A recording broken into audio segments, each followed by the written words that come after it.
Okay, so today we're jumping into a crime that sounds like it was literally ripped from a Hollywood script. We're talking about a multi-million euro jewel heist at the Louvre. We're going to break down how they did it, the shocking security mess-ups that let it happen, and most importantly, the incredible police work that brought the suspects down. And to get a sense of just how big this was, you really only need to hear this one quote from the Louvre's own director. She called it a terrible failure. That pretty much says it all, right? It captures the absolute shock of what went down at the world's most famous museum. But here's the thing. This isn't just a story about a failure. Nope. In fact, just a week after the heist, French police had a massive breakthrough. The net was closing, and boy, was it closing fast. And then, boom, we get the official word from the Paris prosecutor. Two main suspects were officially in custody. This was a total game changer. The whole conversation shifted from how did they get away to, wait, how did they get caught so fast? So you're probably wondering, how did they actually nab them? Well, it was this really impressive coordinated takedown. The first guy was stopped right at the airport, Charles de Gaulle, literally as he was about to get on a plane to Algeria. And at almost the exact same time, they grabbed the second suspect in Paris, who was apparently getting ready to bolt to Mali himself. They were trying to split up, but the cops were already way ahead of them. Now, to really appreciate just how amazing these arrests were, we kind of have to rewind and understand how they pulled off such a gutsy crime in the first place. So let's go back to that morning at the Louvre. The speed here is just mind-blowing. At 9:30 a.m., they roll up in a stolen lift disguised as a work crew. Just 4 minutes later, they're inside the Apollo Gallery. By 9:35, they're already smashing cases. And by 9:38, they're gone.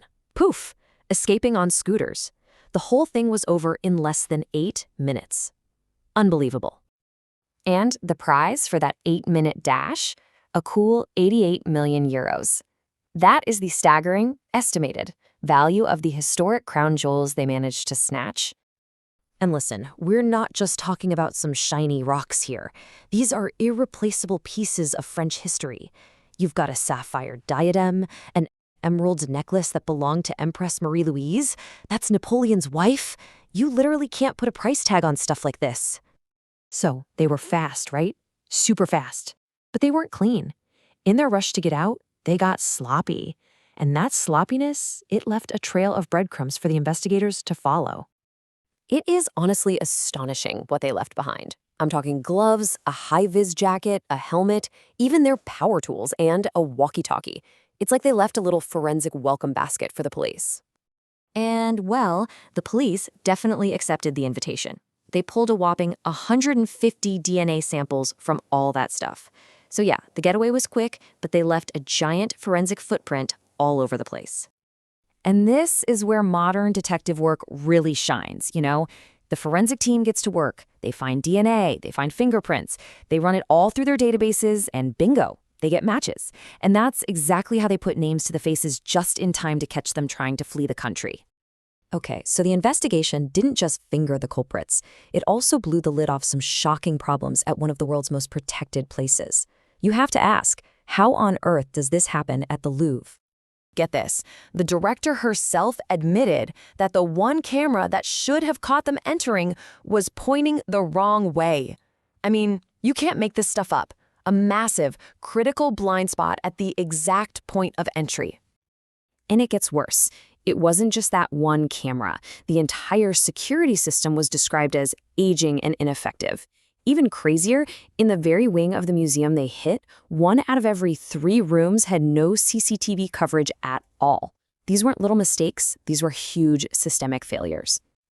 So when you see gaps this specific, a camera conveniently turned away, knowing exactly which rooms are blind spots, it makes you wonder, doesn't it? The investigators certainly did. They started asking the big question, did these guys have help from the inside? And the answer, it seems, is a big yes.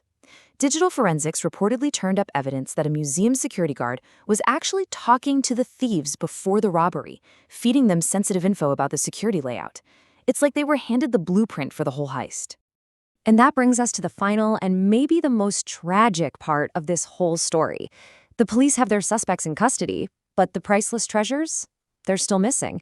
So what happens to them now? Well, according to experts like the famous art detective Arthur Brand, the reality is pretty grim. The precious metals can be melted down in a heartbeat. The historic gems can be recut into smaller, anonymous stones. And once that happens, they're basically untraceable. Their unique history just erased. So you've really got two completely different endings to this story. For the suspects, the manhunt was a huge success. They're in custody, they're facing charges. But for the jewels, their fate is terrifyingly up in the air. The recovery mission is a desperate race against time. Ultimately, this whole thing leaves us with a really unsettling question. If priceless artifacts are this vulnerable in the world's most famous museum, can our shared cultural heritage ever really be safe from people who just see a dollar sign?